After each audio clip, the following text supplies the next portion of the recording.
So my name is Zorigto Namsaraev, and I'm working at the University of Liège as a research scientist.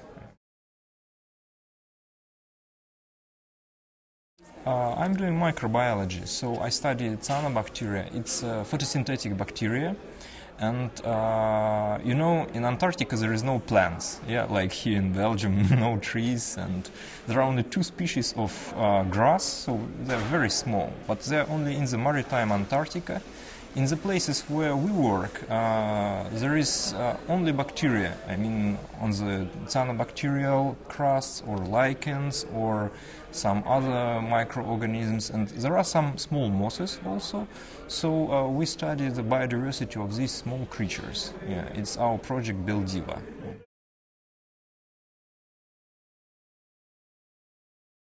So last year we found that there is a lot of life around the station. So it's cryocanites, so life in the ice, life on the rocks, life inside of the rocks, even some life in the air we found. So, for example, we did an experiment with air filtration. We installed on the Southern Scientific Shelter the pump which sucked air through the filter. And even you have so clean, so sterile atmosphere in Antarctica, you still find some bacteria, some pollen, some spores inside of this, on the surface of this filter. Of course, you have to filter air for a very long time to obtain some visible quantities. So in this, we collaborate with Alexander Mangold from Meteorological Observatory, and we will analyze the biodiversity of the bacteria and different organisms on this filter. So we have an idea that some life is brought from different areas. For example, from calculations show from Patagonia or from Southern Ocean, the bacterial cells are brought with the wind, and then they fall on the surfaces of these ice-free areas on the ridge. And then some of them, if they're very lucky, they will colonize this area. So we want to study these processes. Then we study life in the ice, so-called cryocanites. It's, for example, you have a piece of rock which fall on the surface of ice, and it's dark. And when there is direct sun and when there is no wind, the rock becomes heated. It has positive temperature, +1 degree, +2 degrees, but that's enough to melt the ice, and then there will be kind of well. So where you have a rock which is heated, and you have liquid water. And there is a simple rule: if you have liquid water, you might have life there. And we have some biofilms which are growing on the surface of this rock, and the water on the top of the water, it will freeze during so-called night, when the sun is not at this angle but it's at lower angle. So it will freeze on top, but it will still be liquid inside of this cryocanite. So the life still exists inside, and it's very interesting, so it's blocked there. No, it's cryocanites. They can be found in different places. For example, I worked on Svalbard. There you can also find it. But there is a difference. Here we have a blue ice near the Princess Elisabeth station.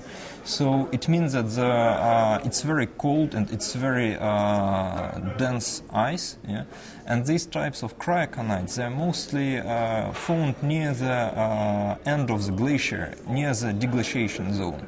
So it's like Svalbard or some parts of Greenland or coastal parts of Antarctica. And our colleagues are very fascinated that we can study exactly in this area, because it's very harsh conditions, and it's some people even didn't believe that we can find some life in cryocanites there, but it's there. So I'm really expecting to find something interesting.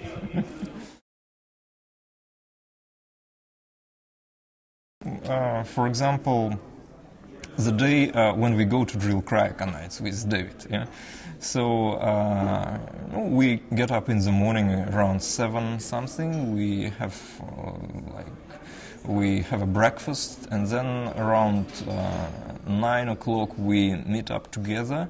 So during breakfast we just confirm that yes, like 9:30 we meet in front of the station, and then we come there with all our equipment and with helmet, and we bring our communication kits and safety kits and all our scientific equipment. Then we take skidoos and we take coverall. Yeah, so because on the skidoo it's very cold, of course, when we are driving. Yeah. And then we take the skidoos, we check the fuel, and then we go somewhere with a field guide. Or, for example, we go to Pingvinan. It's one of the nunataks in about 10 or 12 kilometers. It's about 1 hour of driving, yeah, but the way is clearly marked, so it's not a problem.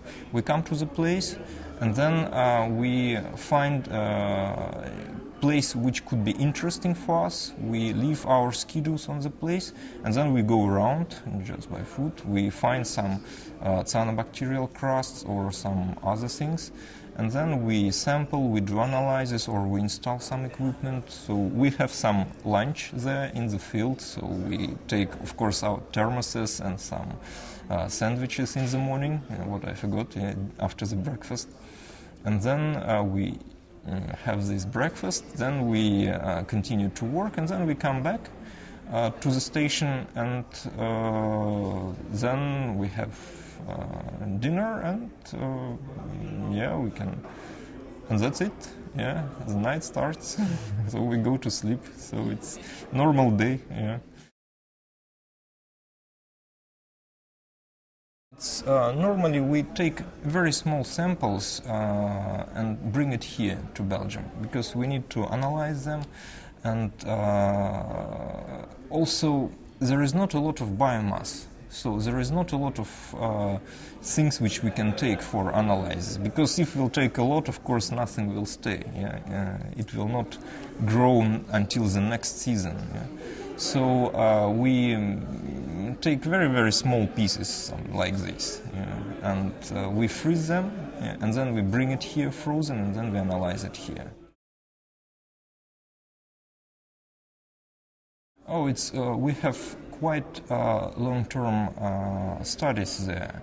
So we have a PhD student which will continue, so after, and then I don't know who will go after this PhD student. We install so-called open-top chambers. It's a small things made of plexiglass. It's the height like this, and the size is approximately like this. So it's a hexagon like this. So it protects the surface inside of this chamber from the wind. And immediately when you have no wind inside, the temperature increases several degrees, but it's already enough, because normally the surface temperature is about -5, -1. You just add +5 degrees and it's already positive. Yeah? So for life in Antarctica, these changes of temperature are very, very important. Yeah, so we want to see what will happen with the life inside of this chamber. And we know that global climate change, climate warming, it will increase temperature in Antarctica just several degrees, I mean mid-annual. Yeah? So we want to see what will be the impact on the biodiversity, what will happen. So maybe this area will be more colonized by different organisms. So we want to see what will go on. So that's our goal, to do some forecasts also.